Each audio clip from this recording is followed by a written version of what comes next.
Bem, nós agora vamos rever a parte da teoria relacionada ao pêndulo físico. A gente viu que o pêndulo simples era uma massinha pequena presa a uma corda que oscila perto do ponto de equilíbrio. Mas na verdade a gente pode pegar qualquer objeto, né? E não precisa ser uma massinha, né? Quando a gente desloca do ponto de equilíbrio, solta ele e a gente vê que são geradas oscilações. Com qualquer corpo que a gente pegar, faz esses pequenos deslocamentos do ponto de equilíbrio, a gente vê que são geradas oscilações em qualquer corpo. Então, este sistema, onde a gente tem um corpo composto, um corpo contínuo, que oscila, certo? Quando ele é tirado do ponto de equilíbrio, este sistema é chamado de pêndulo físico e vai ser interessante para nós porque, medindo as características do pêndulo físico, a gente pode inferir as propriedades mecânicas do sistema. Neste caso, a gente vai obter um momento de inércia de um corpo. O momento de inércia é útil porque ele mede a resistência do corpo perante rotações. Então, ele vai caracterizar as peças mecânicas de algum sistema. E, em geral, a gente não tem algumas fórmulas para calcular o momento de inércia, né? De corpos bem definidos, esferas, cilindros, geométricos, corpos geométricos bem simétricos. Mas se a gente tiver um corpo qualquer e a gente quer calcular o momento de inércia, é muito complicado, porque ele tem um formatos diversos, né? Então não tem uma única fórmula que serve para todo mundo. No entanto, se a conta é difícil, a medição é fácil do momento de inércia. A gente pode não saber como calcular, mas a gente sabe como medir, que é o mais importante na prática. A gente obter um valor experimental real do momento de inércia. Então, esta aqui é a utilidade das oscilações em um pêndulo físico, ok? Então, digamos que a gente tem um sistema, um corpo que está em equilíbrio estável. Como ele está em equilíbrio, a gente tem que a soma de forças é zero. Mas essa condição de soma das forças se anularem é somente uma das condições para que o sistema esteja em equilíbrio. Para que esteja em equilíbrio de forma completa, né, a gente precisa especificar também que os momentos, as forças se anulam, certo? Bem, por exemplo, aqui a gente tem um corpo, né, que está preso nesse ponto fixo O, e ele está pendurado nesse prego, digamos. Nesta situação, o corpo completo está em equilíbrio, né? Então a gente tem uma força gravitacional que puxa ele para baixo, e neste prego a gente vai ter uma força de reação, e essas duas forças se anulam, né? Para que o sistema esteja em equilíbrio. Aqui a força de reação do prego, certo? Mas que a soma das forças seja zero é uma das condições para o equilíbrio, né? A outra condição é que a soma dos momentos seja zero. Se os momentos não se anulam, a gente vai induzir movimento neste corpo, movimento de rotação neste caso, certo? Então a gente tem um corpo rígido, as forças podem se anular, mas os momentos não. Nesse caso, as forças não vão estar alinhadas, são iguais e opostos, mas não estão alinhadas. As forças se anulam, mas os momentos não. Então ele vai induzir um torque, certo? Um giro no corpo. Então, para que ele esteja em equilíbrio de verdade, a gente tem que anular as forças e também anular os momentos. Isso é muito importante, né? Para quando a gente trata de corpos rígidos, certo? Então esse aqui é um ponto de equilíbrio estável, as forças se anulam, são iguais e estão alinhadas, então os momentos se anulam, né? E agora a gente vai tirar ele do equilíbrio, a gente vai puxar ele para um lado. Então neste caso, a gente vai ter que, esta vai ser a força de gravidade, né? Ainda é vertical para baixo, né? Ele está sendo aplicado no centro de gravidade. E agora aqui a gente tem uma força de reação, digamos. Vou colocar assim. Eu não sei na verdade se vai ser vertical, mas isso não vai inferir. nos resultados, ok? O importante aqui é que a gente pode anular as forças aqui, mas os momentos não se anulam, pelo menos se a gente considerar os momentos a respeito deste ponto das forças. Esta força de reação vai passar por aqui e não vai gerar momento, mas esta força de gravidade vai induzir um momento, vai induzir um torque, certo? Então, esta força de gravidade vai induzir um momento devido a essa força de gravidade, certo? E o momento vai tentar levar o corpo de volta para a posição vertical, certo? Então a gente está vendo que ao deslocar o sistema do equilíbrio, abrir ele um ângulo θ, aparece um momento que impede esse deslocamento. Então a gente tem uma maneira de restaurar o equilíbrio e a gente também vai ter aqui oscilações mecânicas, certo? Então esse aqui vai ser o movimento que a gente vai analisar aqui, ok? Então pela segunda lei de Newton, né, a gente conhece que a segunda lei de Newton diz que a força é a massa vezes a aceleração, né? Mas essa é uma versão da segunda lei de Newton relacionada ao movimento de translação, certo? Quando o corpo é pontual, ele somente pode se deslocar, é o único movimento que ele consegue fazer. Mas se a gente agora considera não pontos materiais, né, massas pontuais, senão a gente considera corpos rígidos, um corpo rígido pode se deslocar, mas ele também pode girar no ponto, certo? Então, para corpos rígidos, a gente tem que acrescentar à lei de Newton sua versão angular, digamos, do movimento e rotação, certo? Bem, então a segunda lei de Newton, na versão que a gente conhece, a força é massa pela aceleração, isso está relacionado ao movimento de translação dos corpos, certo? Mas a essa lei de Newton, a essa segunda lei, a gente tem que acrescentar esta segunda lei, que está relacionado ao movimento de rotação, que os momentos é o momento de inércia vezes a aceleração angular, certo? Isto aqui é o movimento de rotação de corpos rígidos, né? Corpos que têm alguma extensão, certo?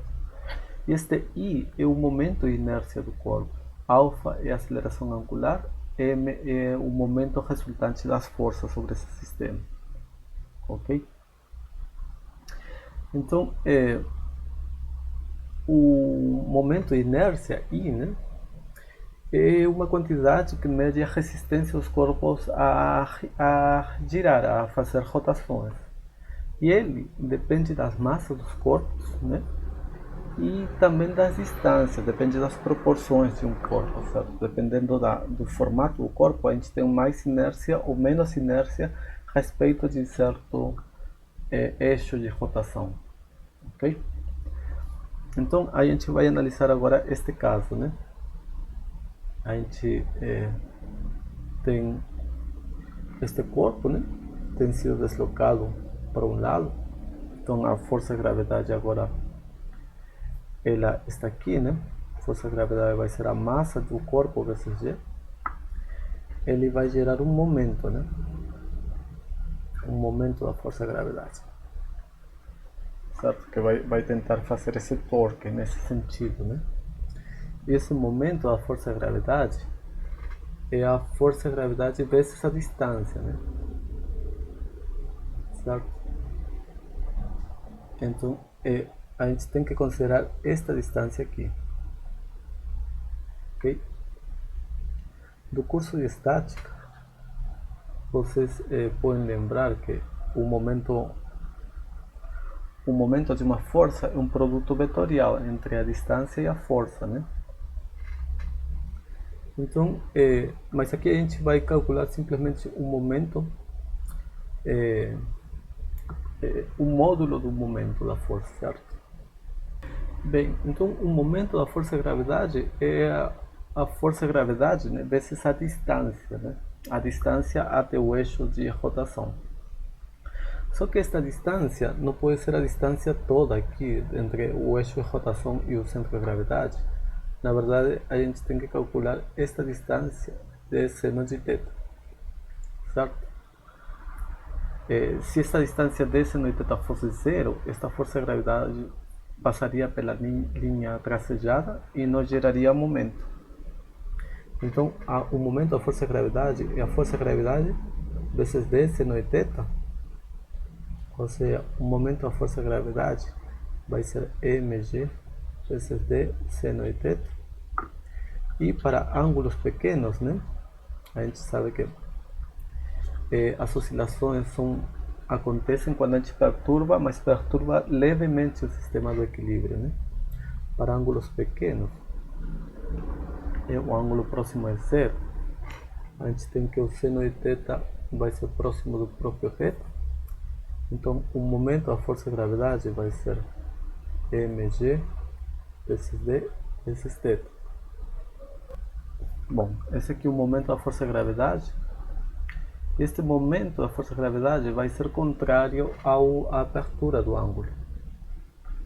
O ângulo θ vai para a direita e o momento da força de gravidade é para a esquerda, é contrário.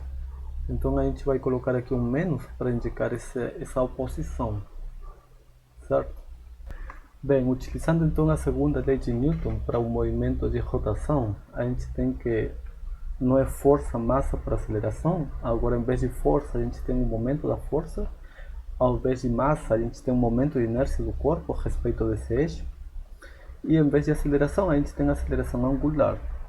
Então, neste caso, o momento da força vai ser somente o momento da força de gravidade, que vai ser mg d vezes θ, porque a gente está aproximando para θ pequenos. O momento de inércia é I, né?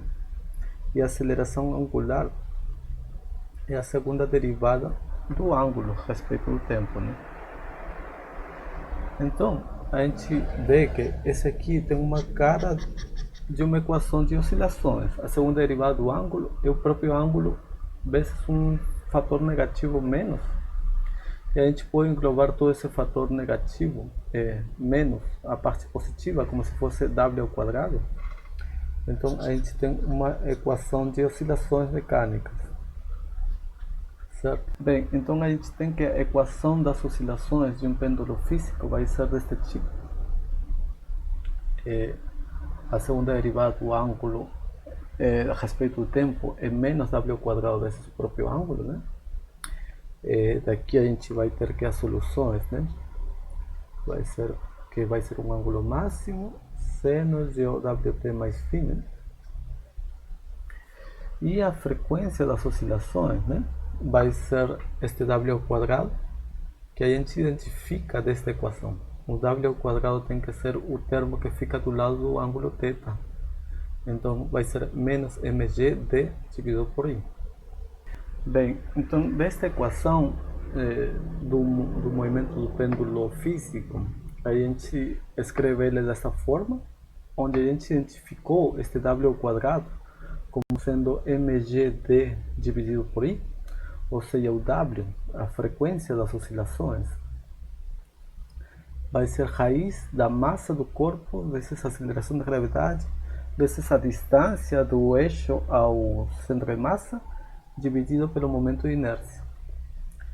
E o período das oscilações vai ser 2π sobre W, né? Certo? O período é 2π sobre W. Então o período é 2π vezes raiz do momento de inércia, né? Dividido por mgd. E daqui então a gente tem uma fórmula muito útil para a gente medir o momento de inércia do corpo. Se a gente mede o período das oscilações, né, o tempo de uma oscilação completa, a gente tem a massa do corpo, a aceleração da gravidade, a distância, né, do centro de massa do corpo até o eixo de rotação. A gente tem todas essas informações, período, distância, massa.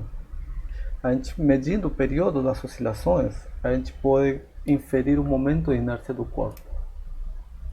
Então é uma técnica utilizada para a gente medir o momento de inércia. Embora ele não seja fácil de calcular, ele é fácil de medir. Você coloca o sistema para oscilar E dependendo do tempo, do período das oscilações, você infere o momento de inércia do corpo, certo? Então, isso aqui é a revisão do movimento do pêndulo físico, né? O pêndulo físico é um corpo rígido que oscila em torno do ponto de equilíbrio. E a gente vê então que este período depende das características do corpo, certo? Do momento de inércia do corpo. Agora, para treinar o que a gente discutiu sobre pêndulos físicos, vamos resolver esta questão. É a última da lista, né? E nesta questão se diz que a gente tem uma barra de conexão de um carro que pesa 1,8 kg, né? Essa aqui é a barra, tem este formato assim. E ela vai ser suspensa por um eixo horizontal que passa por este pivô aqui, tá? Então, essa barra vai oscilar depois em torno deste ponto de pivô, em torno deste eixo aqui.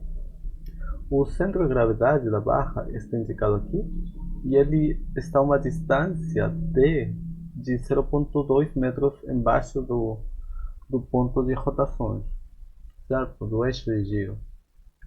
Então, o que vai acontecer é que vamos colocar esta barra para girar. A gente desloca ela da posição de equilíbrio, né?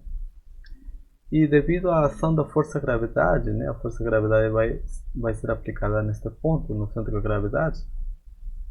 E essa força-gravidade vai exercer um torque, um momento, certo? E o momento da força-gravidade vai ser contrário ao deslocamento angular e isso que vai ocasionar as oscilações deste pêndulo físico, certo? Então a gente tem a massa, a distância, o centro de gravidade ao eixo de giro. E tem outra informação aqui, a questão diz que este sistema realiza 100 oscilações completas em 120 segundos, certo? Esta informação vai nos dizer quanto que vale o período. O período, né? O T é o tempo que demora uma oscilação completa. 100 oscilações completas seria um tempo de 100 vezes o período. E segundo o dado da questão, isso aqui tem que ser 120 segundos. Ou seja, o período tem que ser 1,2 segundos. Certo? Com estas informações de massa, distância e período, se pede achar o momento de inércia dessa barra. Certo? Bem, a gente acabou de ver que estas equações são as que descrevem as oscilações de um pêndulo físico. A frequência depende da massa, a distância, o centro de gravidade ao eixo de giro e do momento de inércia. E o período também depende dessas características. Então, tendo o período, a massa e a distância, a gente pode calcular o momento de inércia, né? Então a gente pode isolar o momento de inércia da barra, né? Desta fórmula. E ele vai ser simplesmente dado por mgd vezes o período ao quadrado sobre 4π ao quadrado, né? A massa é 1,8 kg, né? A aceleração da gravidade é 9,81 metros por segundo ao quadrado. A distância do centro de gravidade, nessa d, é a distância do centro de gravidade até o eixo, né? É o braço do torque, né? Da força de gravidade, 0,2 metros. O período a gente acabou de ver que é 1,2 segundos. Tudo isso dividido por 4π ao quadrado vai ser o valor do momento de inércia. Eu não estou colocando as unidades, mas estou utilizando todas elas no sistema internacional. Massa em quilos, distância em metros, tempo em segundos. Então, se a gente realiza esta conta, a gente vai ter que o momento de inércia vai ser 0,13 e as unidades do momento de inércia vão ser quilos por metro quadrado. Ok? Então, esta questão é uma questão de aplicação rápida, né? Mas o importante é que a mensagem é que, analisando as oscilações de um corpo, a gente pode inferir as propriedades mecânicas dele, as propriedades de inércia dele, né? Neste caso, o momento de inércia desse corpo em relação a este eixo de giro.